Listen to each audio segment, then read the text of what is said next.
মেহেরপুর জেলায় যাবেন এই 5টি কারণে। নাম্বার 1, মুজিবনগর মুক্তিযুদ্ধ স্মৃতি কেন্দ্র।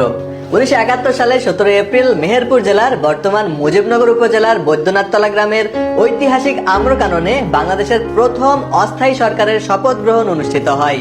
আর এখানেই সেই স্মৃতি ধরে রাখতে একটি স্মৃতিসৌধ গড়ে তোলা হয়েছে। নাম্বার 2, ভাটপাড়া নীলকুঠি ও আমচুপি নীলকুঠি। ব্রিটিশ আমলে উভয় নীলকুঠি নীল চাষের কেন্দ্র হিসেবে ব্যবহৃত হতো। বর্তমানে উভয় নীলকুঠি পর্যটন স্থান হিসেবে অধিক পরিচিত। এখানে এখনো ব্রিটিশদের অত্যাচারের দৃশ্য চিত্রায়িত হয়ে আছে।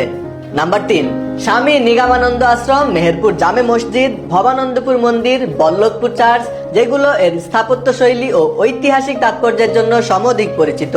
নাম্বার 4, হিমসাগর আম, মেহেরসাগর কলা, সাবিত্রী মিষ্টি, রসকদম্ব মিষ্টি, ব্ল্যাক বেঙ্গল ছাগল, গারল ভেড়াকে এ জেলার আইকন বলা হয়ে থাকে। এবং সর্বশেষ নাম্বার 5, মেহেরপুর পৌর পার্ক, গাংনী উপজেলা পার্ক ও কবরস্থান। মুক্তিযোদ্ধার শহীদদের স্মৃতি, প্রাকৃতিক সৌন্দর্য এবং শান্তিপূর্ণ পরিবেশের জন্য পর্যটকদের কাছে এই স্থানগুলো অত্যধিক জনপ্রিয়।